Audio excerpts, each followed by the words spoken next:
हाँ दोस्तों, आपके अपने YouTube चैनल पर देव क्लास में आपका स्वागत है। दोस्तों, आज आप लोगों को हम पढ़ाएंगे क्लास 12 से केमिस्ट्री के फर्स्ट चैप्टर का आखिरी टॉपिक आप लोगों को आज हम पढ़ाएंगे दोस्तों इस क्लास में। दोस्तों, अगर इससे पहले आज का टॉपिक आपका है कि ठोसों में चुंबकीय गुण क्या होते हैं।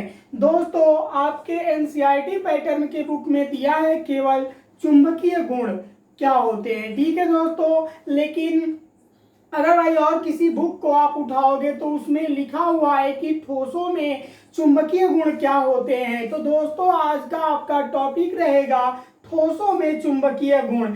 दोस्तों, इससे पहले आप लोगों को हम पढ़ा चुके हैं एन टाइप और पी टाइप के अर्धचालक क्या होते हैं, उन्हें कैसे हम तैयार करते हैं, ठोसों में ऊर्जा बैंड क्या होती है, ठीक है दोस्तों। ठोसों में अपूर्णताएं क्या होती है, इसके बारे में आपको हम इसके पिछले टॉपिक में बता चुके हैं। अगर दोस्तों आप उस वीडियो को नहीं देख पाए हैं तो आप प्लेलिस्ट में इसका वीडियो पड़ा हुआ है, जाकर आप पढ़ लीजिएगा या देख लीजिएगा, ठीक है दोस्तों। तो आज का आपका टॉपिक रहेगा ठोसों के चुंबकीय गुण।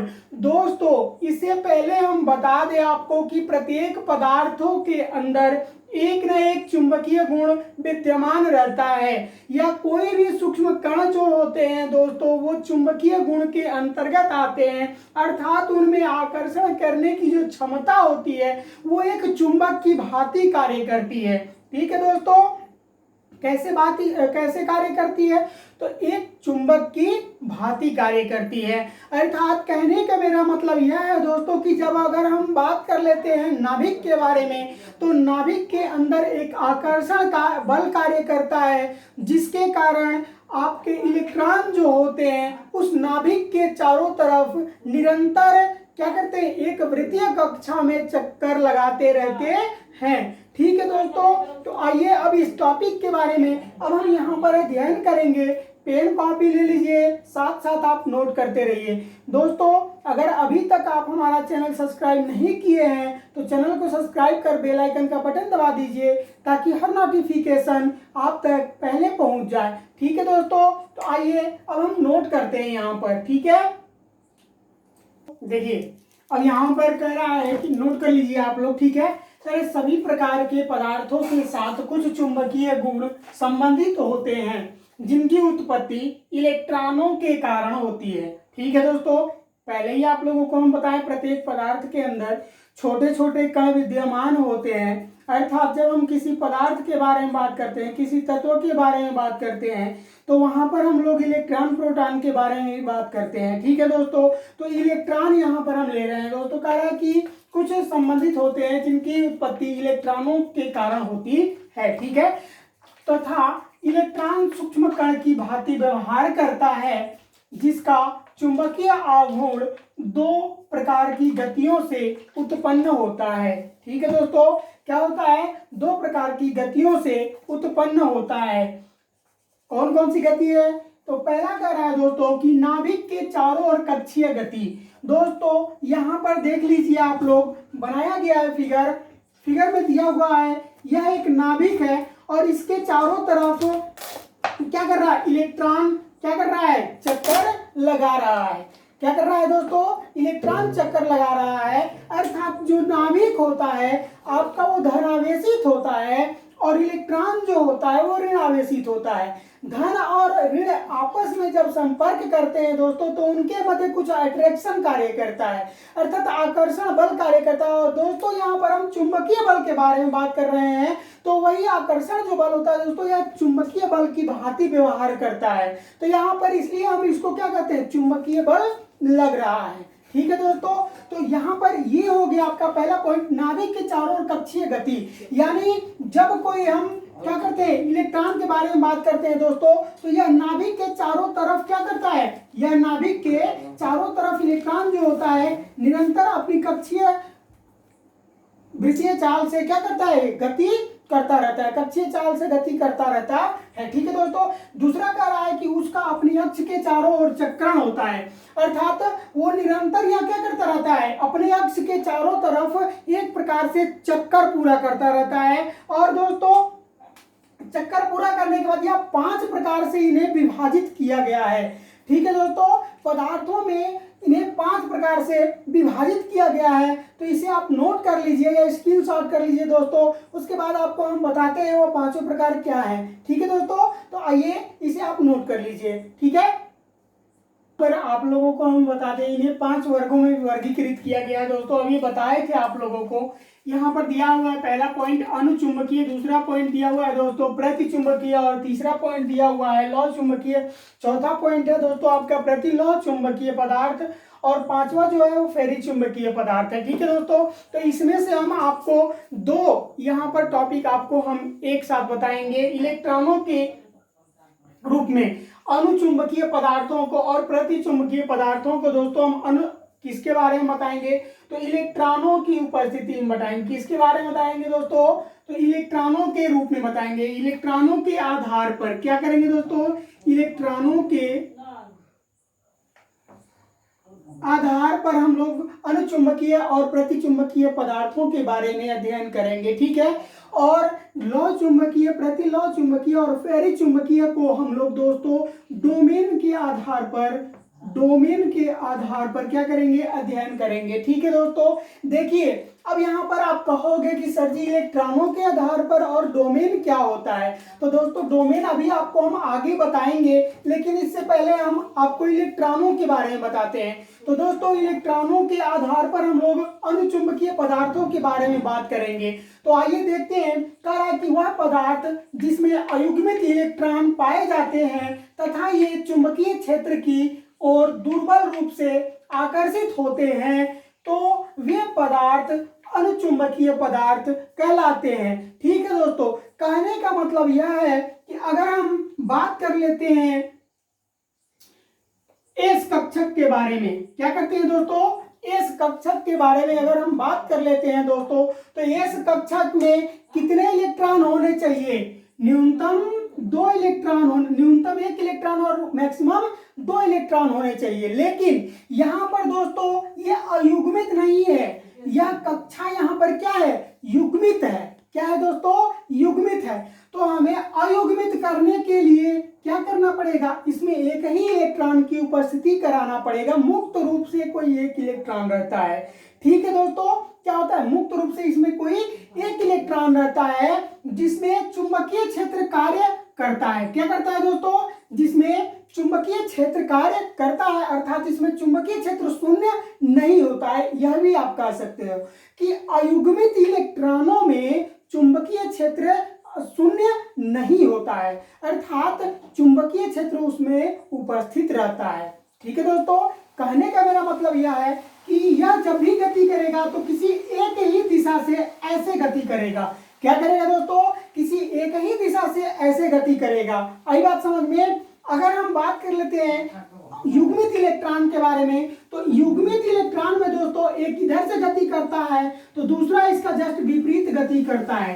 ठीक है, और जब ये एक दूसरे के विपरीत गति करते हैं तो दोनों अपने प्रभाव को क्या करते हैं, नष्ट कर देते हैं। अर्थात वहां पर चुंबकीय क्षेत्र जो होता है दोस्तों, चुंबकीय बल जो होता है, चुंबकीय गुण जो होता है दोस्तों, वो क्या हो जाता है, समाप्त हो जाता है। ठीक है, अर्थात आप कह सकते हो दोस्तों कि अयुग्मित इलेक्ट्रॉन के अंदर चुंबकीय गुण पाया जाता है, चुंबकीय गुण विद्यमान रहता है। आई बात समझ में। तो ये रहा आपका एग्जाम्पल, नोट कर लीजिए इसको।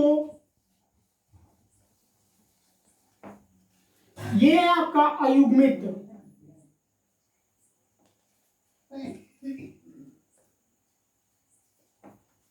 अयुग्मित इलेक्ट्रॉन के आधार पर। ठीक है दोस्तों, अब देखिए यह 2 प्रकार से और होता है। कह रहा है कि चुंबकीय क्षेत्र की दिशा चुंबकित हो जाती है। इसमें दोस्तों चुंबकीय क्षेत्र की जो दिशा होती है वो क्या हो जाती है, चुंबकित हो जाती है, अर्थात चुंबक की भांति कार्य करने लगती है। अगला कह रहा है कि ये चुंबकीय क्षेत्र की अनुपस्थिति में अपना चुंबकत्व खो देता है। अर्थात कहने का मतलब यह है दोस्तों कि ये चुंबकीय क्षेत्र की अनुपस्थिति में जब चुंबकीय क्षेत्र कार्य नहीं करता है तो उस टाइम यह इलेक्ट्रॉन जो होता है अपना चुंबकत्व क्या करता है, खो देता है। ठीक है दोस्तों, तो ये रहा आपका अनुचुंबकीय और इसके आगे हम बताएंगे आपको दोस्तों प्रतिचुंबकीय क्या होते हैं। ठीक है, प्रतिचुंबकीय पदार्थ क्या होते हैं, तो इसको आप नोट कर लीजिए। ठीक है दोस्तों, इसको नोट करिए, आप बताते हैं क्या होते हैं। ठीक है, कह रहा है कि वे पदार्थ जिसमें युग्मित इलेक्ट्रॉन पाए जाते हैं या युग्मित इलेक्ट्रॉन पाए जाने की संभावनाएं होती है दोस्तों, तो वे पदार्थ क्या कहलाते हैं, प्रतिचुंबकीय कहलाते हैं। क्या कहलाते हैं दोस्तों, प्रतिचुंबकीय कहलाते हैं। अब दोस्तों यहाँ पर हम बात करते हैं युग्मित इलेक्ट्रॉन के बारे में, अर्थात कह सकते हैं दोस्तों यहाँ पर युग्मित इलेक्ट्रॉन में आप बता सकते हो कि मान लीजिए यहाँ पर एस कक्षा का घर है दोस्तों, दूसरा है आपका पी कक्षक। अब इसके अंदर जो उपस्थित इलेक्ट्रॉन होते हैं दोस्तों, क्या होते हैं, इसके अंदर जो उपस्थित इलेक्ट्रॉन होते हैं वो युग्मित रूप से होते हैं, अर्थात हर एक खाने के अंदर कितने इलेक्ट्रॉन्स होते हैं, 2 इलेक्ट्रॉन्स होते हैं। क्या होते हैं दोस्तों, 2 इलेक्ट्रॉन होते हैं, इसलिए इसे हम क्या मानते हैं, युग्मित मानते हैं। ठीक है दोस्तों, क्या मानते हैं, युग्मित मानते हैं। अर्थात ये युग्मित होने के कारण दोस्तों अपने चुंबकीय प्रभाव को क्या कर देते हैं, नष्ट कर देते हैं। वो नष्ट कैसे करते हैं भैया, आइए हम बताते हैं आपको। देखिए, अगर हम एक खाने के बारे में बात कर लेते हैं और एक खाने के दोनों इलेक्ट्रॉनों के बारे में बात कर लेते हैं, तो पहला जो है दोस्तों वो इस टाइप से चक्कर लगा रहा है। क्या कर रहा है, इस टाइप से चक्कर लगा रहा है। ठीक है, क्लॉकवाइज एंटी क्लॉकवाइज। ठीक है दोस्तों, क्या होता है क्लॉकवाइज और एंटी क्लॉकवाइज।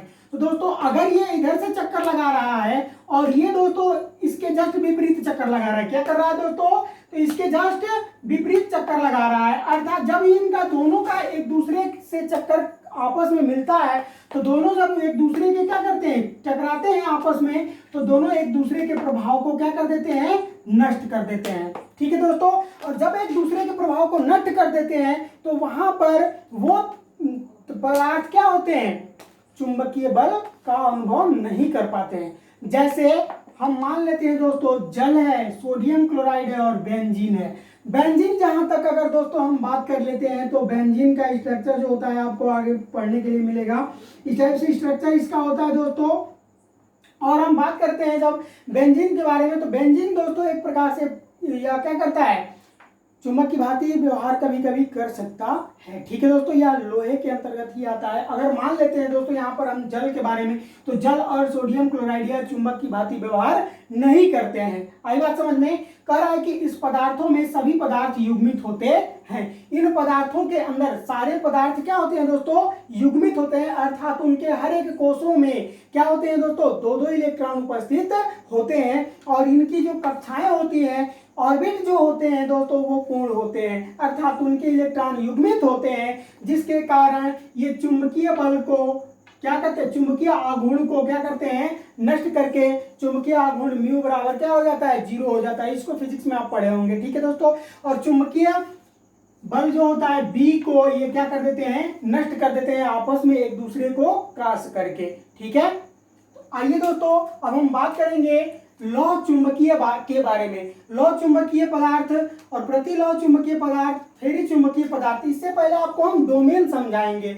अभी तो इलेक्ट्रॉनों के आधार पर हम लोग क्या पढ़े, प्रतिचुंबकीय और अनुचुंबकीय के बारे में पढ़े। अब हम पढ़ेंगे डोमेन के आधार पर इन तीनों टॉपिकों के बारे में। ठीक है, तो आप इसको नोट कर लीजिए। तो देखिए अब हम बात करेंगे डोमेन के बारे में। डोमेन क्या होता है, सबसे पहले आप लोग इन तीनों टॉपिक को जानने से पहले डोमेन के बारे में अध्ययन करेंगे दोस्तों। डोमेन अगर आपको पता रहेगा तब आप इन तीनों पॉइंट के बारे में अच्छे से जानकारी ले पाएंगे।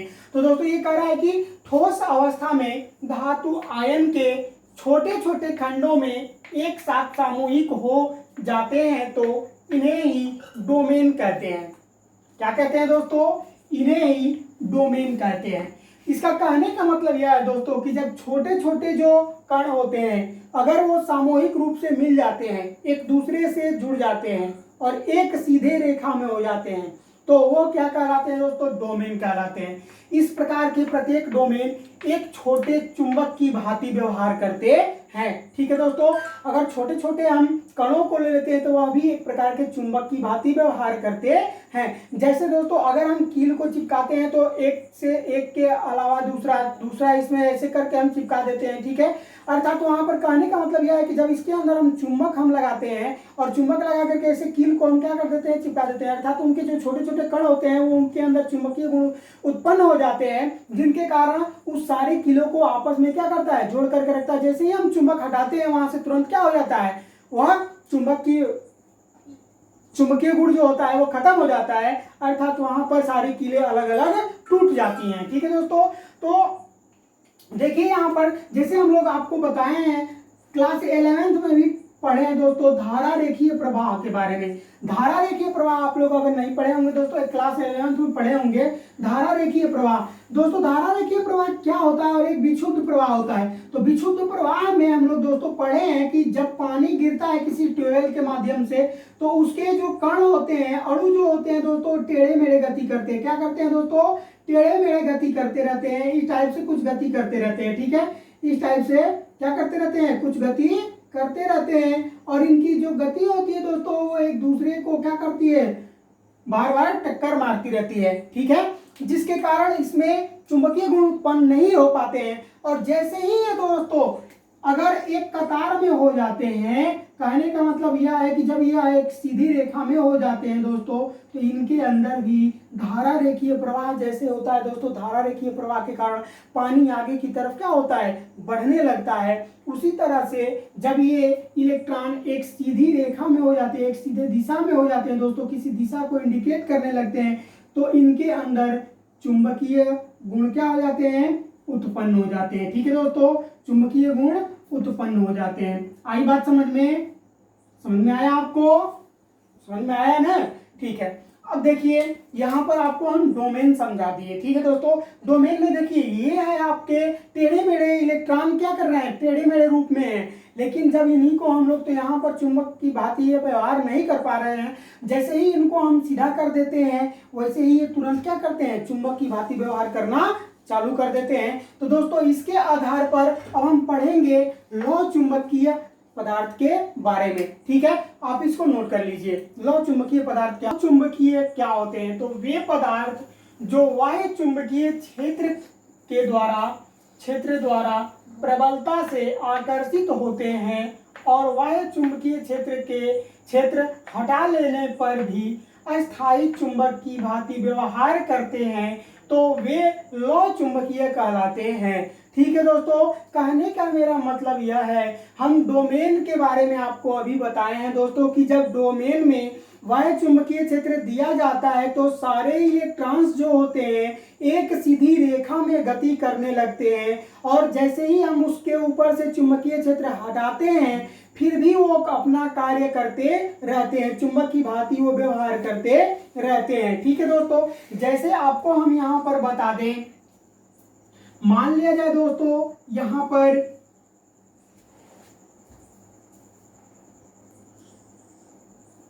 जैसे 3 नियम बनाए दोस्तों, ठीक है ना, आप कई सारे बना सकते हैं दोस्तों। अब यहाँ पर इसमें जो इलेक्ट्रॉनों की गति होती है दोस्तों वो एक सीधी दिशा में होती है। क्या होती है, एक सीधी दिशा में होती है, और आप दोस्तों इस तरह से भी बना सकते हो। ठीक है ना, इतना बड़ा बनाने की आवश्यकता नहीं है, आप इस टाइप से भी बना सकते हो। ठीक है, इस टाइप से भी आप बना सकते हो। तो दोस्तों यहाँ पर सीधी एक दिशा है। ठीक है ना, किसी भी दिशा में अगर मान लो इस तरह इधर की दिशा में गति कर रहा है या फिर इधर की दिशा में गति कर रहा है, तो दोस्तों इसके यह एक चुंबक की भांति व्यवहार करेगा। जैसे हम लोग इसमें पढ़े थे, इलेक्ट्रॉनों के आधार पर पढ़े थे अयुग्मित इलेक्ट्रॉन और युग्मित इलेक्ट्रॉन के बारे में। तो दोस्तों जब युग्मित इलेक्ट्रॉन था तो वहां पर चुंबकीय क्षेत्र उत्पन्न नहीं हो रहा था, और जब अयुग्मित इलेक्ट्रॉन थे दोस्तों, एक केवल इलेक्ट्रॉन थे, तो वहां पर चुंबकीय क्षेत्र उत्पन्न हो रहा था। अर्थात यहाँ पर हम लोग क्या कहेंगे कि इसमें भी चुंबकीय क्षेत्र विद्यमान रहेगा। ठीक है दोस्तों, क्या रहेगा, चुंबकीय क्षेत्र विद्यमान रहेगा। इनकी दिशाएं जो होती हैं वो केवल एक होती है, सारी इलेक्ट्रॉनों की जो दिशाएं होती हैं दोस्तों वो एक ही दिशा होती है। आई बात समझ में। जैसे में आपको हम बता दें, जैसे में दोस्तों आपका है आयरन है, क्रोमियम ऑक्साइड है दोस्तों, Mn है, Sn EtC। ठीक है दोस्तों, 3 EtC। ठीक है दोस्तों, इसको आप नोट कर लीजिए। और अब आगे आपको हम बताएंगे दोस्तों प्रतिलौ चुंबकीय के बारे में। प्रतिलौ चुंबकीय पदार्थ क्या होते हैं, आप इसको नोट कर लीजिए। ठीक है, नोट करिए। यहाँ पर प्रतिलोह चुंबकीय क्या होते हैं, प्रतिलोह चुंबकीय के बारे में बता रहे हैं दोस्तों। आपको कह रहा है कि इस प्रकार के पदार्थों में डोमेन संरचना भी लौह चुंबकीय पदार्थ जैसे ही होती है। ठीक है दोस्तों, अभी आपको हम बताएं लौह चुंबकीय पदार्थों के बारे में। ठीक इसी की संरचना की भांति भी क्या होती है, प्रतिलोह चुंबकीय पदार्थों की भी संरचना होती है। ठीक है, परंतु उनके डोमेन एक दूसरे के विपरीत अभिविन्यासी होते हैं, तब जिसके कारण ये एक दूसरे के प्रभाव को क्या कर देते हैं दोस्तों, नष्ट कर देते हैं। दोस्तों आपको ये ध्यान में रखना होगा कि जब हम पढ़ते हैं लौह चुंबकीय के बारे में, लौह चुंबकीय के बारे में अगर हम बात करते हैं दोस्तों केवल, तो लौह चुंबकीय में सारे जो इलेक्ट्रॉन्स होते हैं वो किसी एक दिशा में क्या करते हैं, गति करते हैं, जिनके कारण वो चुंबक की भांति व्यवहार करते हैं। ठीक है दोस्तों, क्या करते हैं, जिसके कारण वो चुंबक की भांति व्यवहार करते हैं, और इस दिशा में, सॉरी दोस्तों ये विपरीत होगा। ठीक है, इस टॉपिक में कह रहा है कि प्रतिलोह चुंबकीय में एक दूसरे के क्या होते हैं, अभिविन्यासी, अर्थात एक दूसरे के विपरीत होते हैं इनके इलेक्ट्रॉन्स, और एक दूसरे को क्या कर देते हैं, क्रॉस कर देते हैं। अर्थात जब दोस्तों ये क्रॉस किया इनको और ये क्रॉस करता है इनको, जिसके कारण दोस्तों इसमें भी चुंबक की भांति या व्यवहार नहीं कर पाते हैं। अर्थात प्रतिलोह चुंबकीय भी पदार्थ जो होते हैं वो भी चुंबक की भांति व्यवहार नहीं कर पाते, अर्थात इनका चुंबकीय आघूर्ण जो होता है दोस्तों क्या होता है, शून्य होता है। क्या होता है, शून्य हो जाता है, चुंबकीय आघूर्ण इनका भी शून्य होता है। जैसे मैं आपको हम बता दे रहे हैं दोस्तों, इसका एग्जाम्पल क्या क्या होगा इसके अंदर। ठीक है ना, MnO हो जाएगा दोस्तों, COO कोबाल्ट ऑक्साइड है यहाँ पर। ठीक है ना, Cr2O3 ETC। ठीक है दोस्तों, ये सारे जितने भी आपको यौगिक दिखाई दे रहे हैं इनके अंदर प्रतिलोह चुंबकीय पदार्थ के गुण पाए जाते हैं। ठीक है दोस्तों, अब आपको हम बताएंगे फेरी चुंबक के बारे में, फेरी चुंबक क्या होते हैं। ठीक है दोस्तों, तो आइए हम जानेंगे फेरी चुंबक, इसको आप नोट कर लीजिए। फेरी चुंबकीय पदार्थ क्या होते हैं। ठीक है, कह रहा है दोस्तों कि इस पदार्थों में चुंबकीय आघूर्ण समांतर व प्रति समांतर दिशाओं में असमान होते हैं, तथा इस पदार्थ में फेरी चुंबकीय का गुण देखा जाता है, तथा ये दुर्बल रूप से आकर्षित होते हैं। दोस्तों कहने का मेरा मतलब यह है, आपको इसे हम फिगर की सहायता से समझाते हैं। ध्यान से देखिए दोस्तों, कह रहा है अगर हम मान लिया जाए यहाँ पर बहुत सारे कक्षक बना देते हैं। ठीक है, अब यहाँ पर दोस्तों सारे ऑर्बिटों के अंदर हम क्या किए, इलेक्ट्रॉनों को सजा दिए। ठीक है, अब इलेक्ट्रॉनों को दोस्तों इसमें रख दिए।